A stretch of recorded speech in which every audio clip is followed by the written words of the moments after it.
जय गुरु जी संगत जी, शुक्राना गुरु जी। संगत जी, गुरु जी की कृपा से हमारे चैनल पर शिव पुराण का महाआगमन हो रहा है।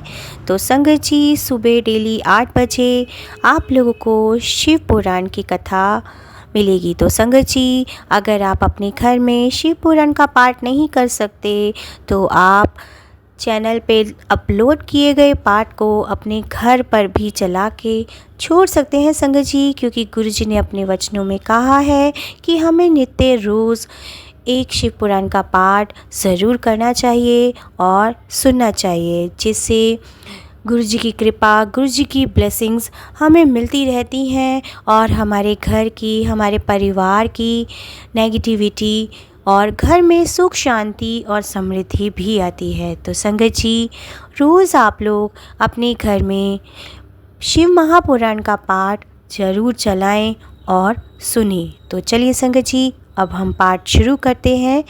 पाठ शुरू करने से पहले मैं अपने प्यारे गुरु जी का मंत्र जाप करना चाहूँगी। ओम नमः शिवाय, शिव जी सदा सहाय। ओम नमः शिवाय, गुरु जी सदा सहाय। जय गुरु जी, शुक्राना गुरु जी, अनंतम अनंतम शुक्राना मेरे प्यारे गुरु जी। जय गुरु जी संगत जी, शुक्राना गुरु जी। संगत जी, गुरु जी के चरणों में मेरा कोटि कोटि नमस्कार।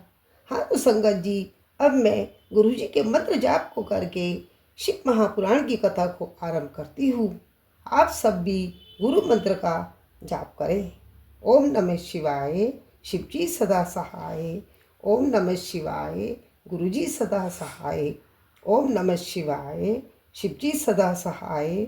ओम नमः शिवाय, गुरु जी सदा सहाय। जय जय गुरु जी, शुक्राना गुरु जी। जय जय गुरु जी, शुक्राना गुरु जी। सती की तपस्या। ब्रह्मा जी बोले, जब सती बड़ी हो गई तो उसके पिता दक्ष ने उसके विवाह का विचार किया। पिता की इच्छा जानकर सती ने अपनी माता से शंकर भगवान के साथ विवाह करने की इच्छा जाहिर की। माता के कहने पर सती ने घर में ही शिवजी की आराधना प्रारंभ कर दी। आश्विन माह की नंदा तिथि में गुड़, चावल, नमक आदि से शिवजी का पूजन किया। सती 1 वर्ष तक इसी प्रकार शिवजी का पूजन एवं तप करती रही। ब्रह्मा जी बोले, हम देवता सती के तप को देखने के लिए गए। मैं और विष्णु जी शिवजी के पास गए। हमने वहां पहुंचकर हाथ जोड़कर उनकी स्तुति की। हमारी स्तुति से प्रसन्न होकर शिवजी ने हमारे आने का कारण पूछा। हम दोनों ने कहा, हे स्वामी, आप हमारा साथ दीजिए। हम दोनों ने स्त्री स्वीकार कर ली है। अब आप भी देवताओं की भलाई के लिए कोई स्त्री स्वीकार कीजिए। शंकर जी बोले, हे ब्रह्मा जी, हे विष्णु जी, मुझ अवधूत को स्त्री की क्या आवश्यकता है। मुझे यह बात उचित नहीं लगती, क्योंकि मैं एक तपस्वी और संसार से विरक्त हूँ। मुझे तो योग में ही आनंद मिलता है। आप लोगों के हट से तथा भक्तों पर अनुग्रह की इच्छा से मैं विवाह कर भी लूँ, तो आप उस काम रूपणी योगिनी को तैयार कीजिए जो मेरे तेज को सहन कर सके। तब हमने कहा, प्रभु, आपके अनुसार हमने स्त्री भी खोज ली है। जिन लक्ष्मी जी ने पहले 2 रूप धारण किए थे, अब वही उमा नाम से दक्ष की कन्या के रूप में प्रकट हुई है। वह आपको प्राप्त करने के लिए अपने घर पर ही तपस्या कर रही है। आप उन्हें वरदान दीजिए और उनके ऊपर कृपा कीजिए। तब भक्त शिव जी ने तथा अस्तु कहकर हमें विदा किया। हम अपने अपने लोकों में चले गए। इधर सती ने नंदा व्रत का अनुष्ठान किया। शंकर भगवान उन्हें दर्शन देने गए। सती ने लज्जावश सिर झुकाकर उनके चरणों में प्रणाम किया। शिवजी ने उमा को आशीर्वाद दिया और वर मांगने के लिए कहा। सती बोली, हे प्रभु, आप मुझे अपनी पत्नी बनाकर मुझे कृतार्थ करें। शिव जी बोले, तथा अस्तु। सती बोली, हे प्रभु, मेरे पिता के समक्ष विधि पूर्वक विवाह करके मुझे अपनी अर्धांगिनी स्वीकार कीजिए। तथा अस्तु कहकर शिव जी हिमालय पर चले गए। उन्होंने मुझे स्मरण किया। मेरे उपस्थित होने पर मुझे दक्ष के पास कन्यादान हेतु भेजा। मैंने दक्ष से जाकर कहा कि तुम अपनी कन्या का हाथ भगवान शिव जी को सौंप दो। यह सुनकर दक्ष की प्रसन्नता का ठिकाना ना रहा। सती ने भी अपने तप की सिद्धि का समस्त वृत्तांत सखियों के द्वारा माता के पास भिजवा दिया। दक्ष के तैयार होने का समाचार मैंने शिवजी को जाकर सुनाया। ब्रह्मा जी ने बताया। मेरे शिवजी के पास पहुंचने पर उन्होंने सती की कुशल क्षेम पूछी और दक्ष का विचार भी पूछा। मैंने सांत्वना देते हुए भगवान शिव को सब समाचार सुनाए। दक्ष अपनी पुत्री का विवाह आपसे करने को सहमत है। अब आप शुभ मुहूर्त और लगन विचार कर पानी ग्रहण कीजिए। विष्णु जी भी स्मरण करने पर गरुड़ सहित आ गए। मेरे सभी मारीची आदि पुत्र भी विवाह में सम्मिलित होने के लिए आ गए। चैत्र शुक्ल त्रयोदशी को फाल्गुनी नक्षत्र में शिवजी ने रविवार को प्रस्थान किया। देवताओं तथा शिवगणों ने बड़ा उत्सव मनाया। नंदीश्वर पर आरूढ़ होकर भगवान शिव शीघ्र ही दक्ष के यहाँ पहुँच गए। दक्ष ने विधि पूर्वक भगवान शिव जी का स्वागत किया और शुभ लगन में सती का कन्यादान किया। सभी देव किन्नरों ने तथा मुनियों ने शिव जी की स्तुति की। नृत्य गान आदि करके भारी उत्सव मनाया गया। दक्ष ने सती को अपार दहेज देकर विदा किया। विष्णु जी ने शिव जी के यहाँ पहुंचकर प्रणाम करके कहा, हे प्रभु, आप जगत पिता हैं तथा सती जी जगत माता हुई।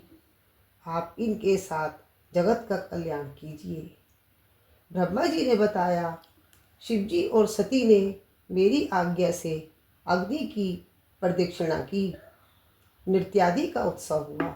शिव जी की माया ने देवों, मनुष्यों आदि सबको मोहित कर लिया। मैं भी उनकी माया से मोहित हो गया। विवाह के समय सती को देखकर मैं कामासक्त हो गया। मैं सती को मुख की ओर देखने की इच्छा करने लगा, परंतु पतिव्रता सती ने अपना मुंह ढक रखा था। मैंने यज्ञ की अग्निकुंड में गीली लकड़ी के द्वारा धुआं कर दिया और सती के मुंह से पर्दा उठाकर उसका मुख देख लिया। उस समय काम वासना से ग्रस्त होकर मेरे वीर्य की 4 बूंदें पृथ्वी पर गिर पड़ी। यह बात मैंने छिपा ली, परंतु शिवजी ने अपने तीसरे नेत्र द्वारा यह सब देख लिया। वह क्रोध में भरकर त्रिशूल से मुझे मारने दौड़े और कहने लगे, अरे पापात्मा, तूने ये क्या निंदित कार्य कर दिया। विवाह के समय मेरी पत्नी का मुख अनुराग पूर्वक देखा। विष्णु जी के समझाने पर भी शिव जी बोले कि मैं इस पापात्मा को मार डालूंगा। इसने सती को कामबंध होकर क्यों देखा। मैं इस अपराधी का वध करूंगा। शिव जी के ऐसा कहने पर सारे देवता कांप उठे। इसी समय विष्णु जी ने शिव जी की स्तुति की। श्री हरि कहने लगे, हे महेश्वर, हम तीनों देवता आपके ही रूप हैं। ना ब्रह्मा आपसे भिन्न है और ना मैं आपसे भिन्न हूँ। आप सब कुछ जानते हैं। आप शिव ही अनंत और सर्वरूप हैं। आप में नित्य, दीर्घ आदि कोई भी विशेषण नहीं है। विष्णु जी के इस प्रकार समझाने पर शिव जी प्रसन्न हो गए और मुझे माफ कर दिया। जय जय गुरु जी, शुक्राना गुरु जी। हे नारद, शिव जी के मुझे क्षमा कर देने से सभी देवता भगवान शंकर की स्तुति करने लगे। मैंने भी पूरी तरह से उनकी स्तुति की। तब भगवान शंकर सबके सामने मुझसे बोले, हे ब्रह्मा, अब तुम निर्भय हो जाओ और मेरी आज्ञा से अपना मस्तक स्पर्श करो। शिवजी मेरे मस्तक पर जा बैठे और मैंने अपना स्पर्श किया। सब देवों के सामने लज्जित होकर मैंने शिवजी से क्षमा याचना की। मैंने पाप शुद्धि का उपाय पूछा। तुम मेरे दिए इसी रूप से मेरी आराधना करो। मनुष्योचित कार्य करने से मुझे पृथ्वी पर मनुष्य रूप में विचरण करने का आदेश मिला, क्योंकि जब मनुष्य मुझ ब्रह्मा को घूमता देखेंगे तो वह भी पर स्त्री गमन के पाप से बचेंगे। मेरे वीरे से 4 बूंदें पृथ्वी पर गिरी थी। इससे आकाश में 4 बादल हुए, सांवर्त, आवर्त, पुष्कर और द्रोण। ऋषियों को देखते देखते ही यह मेघ बन गए। दक्ष ने विवाह संस्कार के पश्चात शंकर जी को आनंद से विदा किया। कैलाश पहुंचकर सती जी ने गणों का निवास स्थान अपने आश्रम से दूर बनवाया। सब नंदी आदि गण अपने अपने स्थान पर जाकर रहने लगे। एकांत हो जाने पर शंकर और सती जी नाना प्रकार से रमण करने लगे। इस प्रकार शिव जी सती के साथ मिलकर कैलाश के कुंजों में तथा हिमालय पर आनंद विहार करने लगे। इसमें शिव के 25 वर्ष व्यतीत हो गए। ब्रह्मा जी ने बताया, एक दिन वर्षा हो रही थी। सती ने भगवान शंकर से कहा, वर्षा ऋतु आ गई है, अब हमें कैलाश, हिमालय, काशी या पृथ्वी पर रहने योग्य स्थान पर निवास करना चाहिए।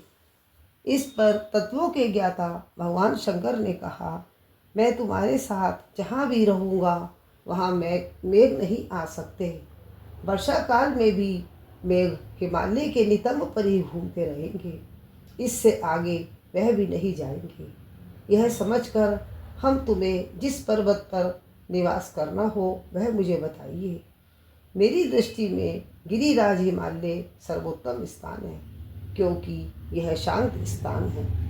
यहाँ पर केवल योगी और मुनि निवास करते हैं। हिमालय की कंदराओं में देव कन्याओं का निवास है। यह सुनकर सती जी ने हिमालय पर ही रहने की इच्छा जताई। सती के कहने पर भगवान शंकर सती को हिमालय पर्वत पर ले गए। वहाँ की प्राकृतिक छटा अनुपम थी। वहाँ पर भगवान शंकर ने सती जी के साथ 10,000 वर्ष तक निवास किया। ब्रह्मा जी ने बताया, एक बार सती जी ने भगवान शिव को प्रसन्न देखकर उनसे पूछा, हे कृपा सागर, मैंने बहुत तपस्या करके आपको पाया है। आपके साथ मैं बड़ी प्रसन्न हूँ। हे प्राणेश्वर, अब मैं ये खोज करना चाहती हूँ कि यह जीव संसार में कैसे पार हो सकता है। तब भगवान शिव ने बताया, हे महेश्वरी, विज्ञान ही परम तत्व है।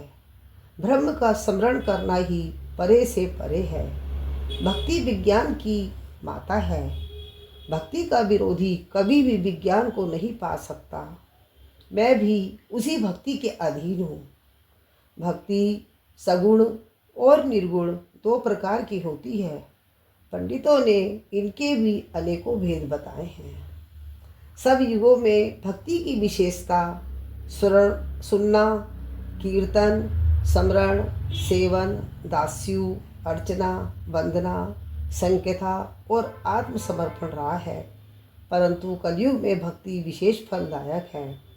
कलयुग में जो मेरी भक्ति करेगा वह सर्वोत्तम कहलाएगा और मैं उसकी सदैव सहायता करूँगा। मैं भक्ति के वश में हूँ।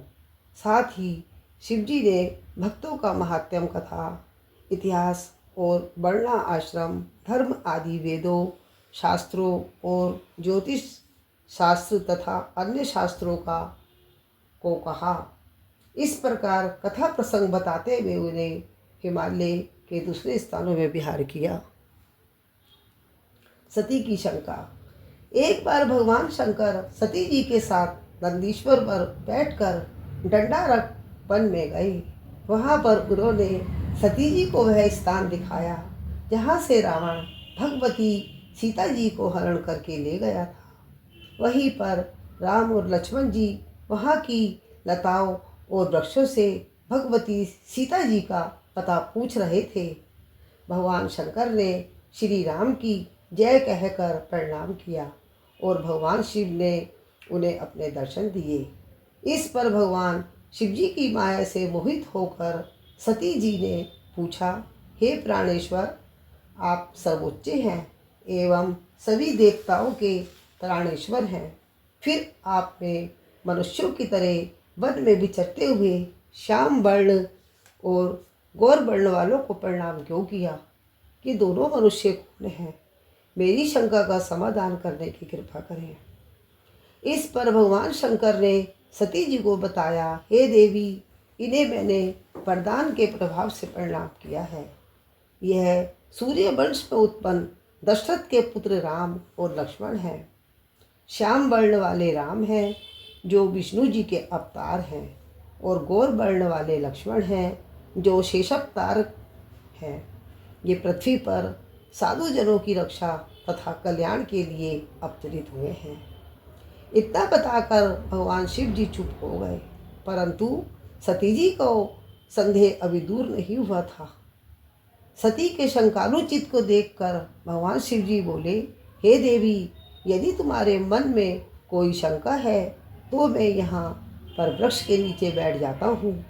तुम जिस प्रकार चाहो उनकी परीक्षा लेकर अपनी शंका दूर कर सकती हो। मैं यहाँ पर तुम्हारी प्रतीक्षा करूँगा।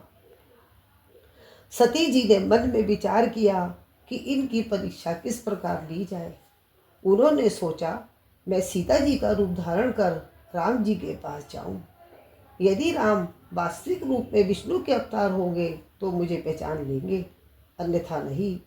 जब सीता का रूप धरकर राम के पास गई तो सती को सीता के रूप में देखकर श्री राम ने शिव जी का नाम लेकर मुस्कुराकर उन्हें प्रणाम किया और बोले, हे सती माता, इस समय शिव जी कहाँ हैं? तुम अकेली इस वन में क्यों घूम रही हो? हे माता, आपने अपना रूप त्याग कर वे सीता का रूप क्यों धारण किया है? यह सुनकर सती जी को बड़ा ही आश्चर्य हुआ और लज्जित हो गई। जब उन्होंने शिव जी के कहे वचनों का स्मरण किया और विष्णु जानकर श्री राम जी से बोली, हे राम, मैंने आज तुम्हारी प्रभुता देख ली, परंतु आप मुझे ये बताइए कि शिव जी ने आपको प्रणाम क्यों किया?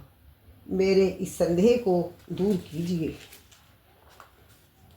श्री राम ने बताया, हे देवी, एक बार भगवान शंकर ने अपने लोक में विश्वकर्मा को बुलाकर आज्ञा दी कि वह एक मनोहर विस्तृत भवन का निर्माण करें। इस भवन में एक गौशाला भी बनवाई। फिर उस भवन में ब्रह्मा, इंद्र आदि देवताओं, देवियों, ऋषियों, मुनियों, अप्सराओं आदि को बुलाकर उनसे वस्तुओं का संग्रह कराया। नागों की 16 कन्याओं ने मंगलाचार गीत गाए। संगीतज्ञों ने वीणा, मृदंग आदि बजे बजाए। राज्याभिषेक की सभी तैयारी पूर्ण करके उत्तम मुहूर्त में भक्ति पूर्वक दिव्य सिंहासन पर विष्णु जी को बिठाकर अभिषेक किया। शिव जी ने स्वयं विष्णु जी के सिर पर मुकुट बांधा और उन्हें अखंड ऐश्वर्य प्रदान किया। उन्हें सभी लोगों का कर्ता, भर्ता और संहर्ता बनाया। अपनी शक्तियाँ विष्णु जी को प्रदान की। तीनों लोकों में स्वतंत्र और अनेकों लीलाएं करने वाला कहा। सारी माया प्रदान की। अनेकों अवतार लेकर संसार का पालक बनाया। अपने लोक में गोलोक नामक एक स्थान प्रदान किया। ब्रह्मा जी और शिव जी ने उन्हें अखंड ऐश्वर्यशाली बताकर उन्हें प्रणाम किया। उस समय भगवान विष्णु गोप वंश धारण करके गोप गोपियों और गोओं के स्वामी बने। इस प्रकार अखंड ऐश्वर्य प्रदान करके शिव जी कैलाश को चले गए। उस समय मैंने शिव जी की आज्ञा से ही यह मनुष्य का अवतार 4 रूपों में लिया। पहले में राम, 3 में भरत, लक्ष्मण और शत्रुघ्न हैं। हे देवी, अब मैं पिता की आज्ञा से सीता और लक्ष्मण सहित वन में आया हूँ। यहाँ पर किसी राक्षस ने मेरी पत्नी सीता का हरण कर लिया है। हे माता, आपका दर्शन पाकर मेरा कल्याण हुआ है।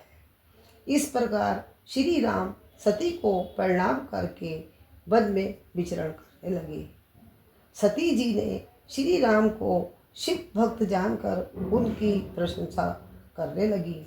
इसके बाद अपने किए पर पश्चाताप करती हुई शिवजी के पास लौट आई। शिवजी के पूछने पर सती जी ने अपना सिर झुका लिया और कहा कि मैंने कोई परीक्षा नहीं ली, परंतु त्रिकालदर्शी शिवजी ने सब कुछ जान लिया और दुखपूर्वक सती जी को अपने हृदय से त्याग दिया, परंतु अपने मुख से उनसे कुछ नहीं कहा। आकाश से आकाशवाणी ने उनकी प्रशंसा की और कहा, तीनों लोकों में ऐसा प्रण बालक कोई नहीं है। इसे सुनकर सती ने उनका प्रण पूछा, परंतु शिवजी ने सती जी को कुछ नहीं बताया। परंतु जगत माता सती सब कुछ समझकर बहुत दुखी हुई। इसके बाद भगवान शिव जी कैलाश पर जाकर समाधिस्थ हो गए। काफ़ी समय बाद शिव जी समाधि से जागे। उनके समाधि से जागने पर सती जी ने उन्हें प्रणाम किया। शिव जी ने आसन देकर आदरपूर्वक बिठाया। शिव जी ने बहुत सी कथाएं सुनाकर सती को विमुक्त किया। सती का मन पूर्व की भांति सुखी हो गया। इससे शिव जी की पूर्व प्रतिज्ञा भंग नहीं हुई। संगत जी, इस कथा को गुरु मंत्र के जाप के साथ मैं यही विराम करती हूँ। ओम नमः शिवाय। शिवजी सदा सहाय। ओम नमः शिवाय। गुरुजी सदा सहाय। जय जय गुरुजी। शुक्राना गुरुजी। धन धन गुरुजी। शुक्राना गुरुजी। हम कल फिर मिलेंगे इसी समय एक कथा के नए अध्याय के साथ। जय गुरु जी संगत जी, शुक्राना गुरु जी। वीडियो को लाइक कमेंट शेयर ज़रूर करें और बेल आइकन ज़रूर प्रेस करें, जिससे आपको नई वीडियो की नोटिफिकेशंस मिलती रहें। जय गुरु जी।